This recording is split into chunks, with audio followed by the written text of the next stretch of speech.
मैं एक साइट पर ठेकेदारी का काम करता था। वहाँ बहुत से औरत और आदमी मजदूरी करते थे। एक दिन शाम के समय जब हम काम खत्म हुआ तो सारे मजदूर और काम करने वाली मजदूरनी अपने हाथ पैर धोने लगी।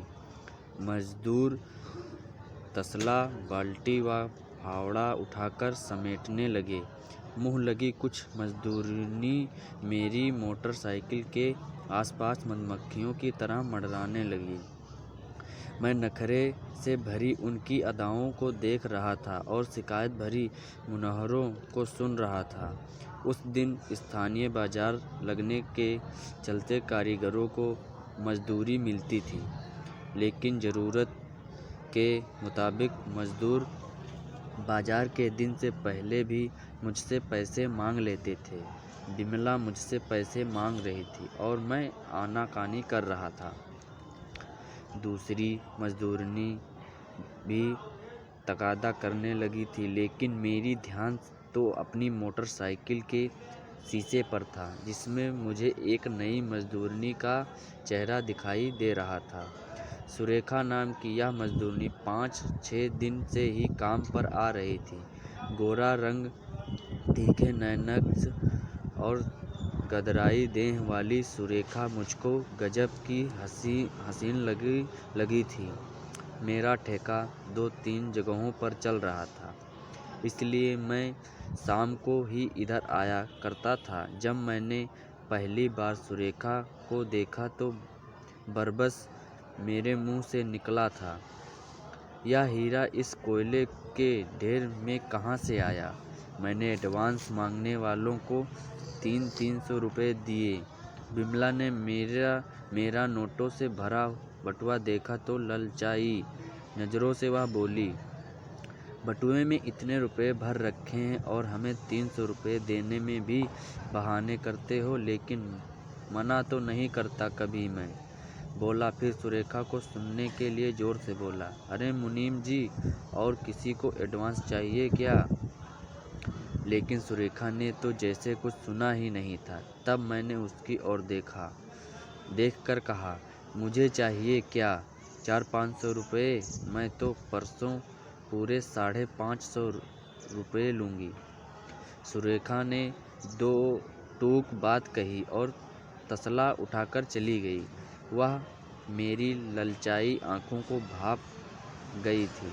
सुरेखा की कमर पर नाचती हुई चोटी को देखकर मेरा मन हुआ कि मैं मोटरसाइकिल से उतरकर भीतर जाऊं और उसे मसल कर रख दूं, लेकिन मैं डरता था क्योंकि सुरेखा मेरे यहाँ काम करने वाले रमेश की मंगेतर थी और रमेश मेरा सबसे भरोसे का वह मेहनती मजदूर था। रमेश जितना ईमानदार और स्वामी भक्त था, उतना ही निडर और स्वाभिमानी था। ऐसे भरोसे के आदमी को मैं खोना नहीं चाहता था। एक दिन सुरेखा अपनी झुग्गी के बाहर साड़ी की ओट में बैठी कपड़े धो रही थी। उधर मैं भी किसी मजदूर से बात कर रहा था। अनजान सुरेखा ने नहाने के लिए एक-एक करके अपने कपड़े उतारे। भरपूर जवानी से गदराई उसकी देह की एक ललक पाकर मैं मदहोश हो गया। सुरेखा की पीठ को देखकर मैं अपने पर काबू नहीं रख सका। मेरी रागों का खून गरमाने लगा। तभी पीछे से आकर मुनीम बोला, ठेकेदार, यह चिड़िया ऐसे हाथ नहीं आएगी। तब मुनीम जी, तुम ही कोई तरकीब बताओ, तुम भी तो पुराने शिकारी हो। मैं मुनीम से विनती करने लगा। मुनीम ने दूसरे दिन सुरेखा की ड्यूटी नई कॉलोनी में लगा दी, जहां एक नए सेक्टर में कुछ मकान बन चुके थे, कुछ बन रहे थे। सुरेखा को दीवारों पर पानी से छिड़काव करने के काम पर लगाया गया था।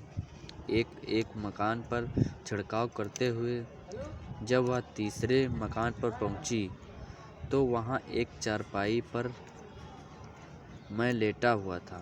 मुझे देखकर सुरेखा सहम गई।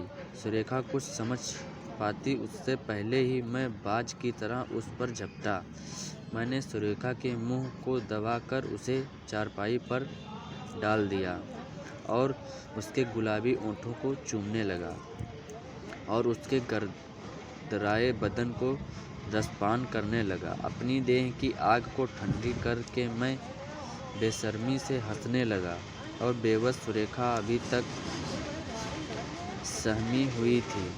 वह तन और मन की पीड़ा से अभी छूट नहीं पाई थी। अपने कपड़े संभालते हुए उसकी आंखों से आंसू बह निकले। उसकी ओर 500 रुपये का नोट फेंक कर मैं बोला, रख लो मेरी जान, काम आएगा। मेरी मुराद पूरी हो गई। मैं बहुत खुश था। मैंने मुनीम को भी खुश होकर 500 रुपये दिए। मुनीम ने कहा, ठेकेदार जी, अगर सुरेखा ने रमेश से कह दिया तो गजब हो जाएगा। अरे मुनीम, तू तो बेकार में डरता है। सुरेखा उससे कुछ नहीं कहेगी। दिन भर सिर पर तसला ढोती है, तब कहीं 300 रुपये मिलते हैं। मैंने तो उसे छूने के 500 रुपये दिए हैं। क्या बिगड़ा है उसका? मुनीम ने कहा, पर सुरेखा और तरह की औरत है। अरे सब औरतें एक जैसी होती हैं, मैंने लापरवाही से कहा। दूसरे दिन सुरेखा काम पर आई तो मेरा बाकी शक भी जाता रहा। मैंने एकांत पाकर पूछा, सुरेखा तू खुश तो है ना? सुरेखा कुछ बोलने के बजाय मुस्कुरा कर रह गई। मेरी बांझें खिल गई। मैंने उसका हाथ पकड़कर अपनी ओर खींचा तो वह बोली, आज नहीं कल, मेरी बात का भरोसा रखो। मैं बहुत खुश हुआ। सुरेखा जैसी सुंदरी अपनी इच्छा से कल का वादा कर रही थी। मैंने फिर जोर जबरदस्ती करना ठीक नहीं समझा। कल के सुहाने सपने संजोए में घर आया। मेरी बीवी जया खड़ी थी। उसकी आंखें सूजी हुई थी, जैसे वह काफ़ी देर तक रोती रही हो। मेरा माथा ठनका। मैंने पूछा, क्या हुआ? कुछ नहीं, जया का स्वर बुझा हुआ था। कोई बुरी खबर आई है क्या? नहीं, रमेश आया था। रमेश का नाम सुनते ही मैं चौंक पड़ा। मैंने पूछा, क्यों आया था?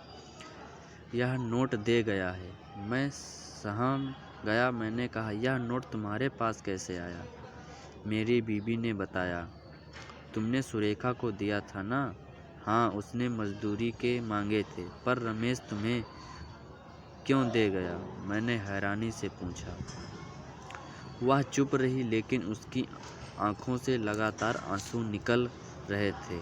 मैं समझ गया कि उसे पूरी बात पता चल गई है। मैंने उससे माफ़ी मांगी और जीवन में फिर कभी ऐसी हरकत न करने की कसम खाई। मैं अपने किए पर बहुत शर्मिंदा था। अगर दोस्तों आप लोगों को यह स्टोरी पसंद आई हो तो इस वीडियो को एक लाइक करें और कमेंट करें और शेयर करें और चैनल को भी सब्सक्राइब कर लें, ताकि नई या पुरानी आपको स्टोरी इसी चैनल के माध्यम से मिलती रहेंगी। धन्यवाद।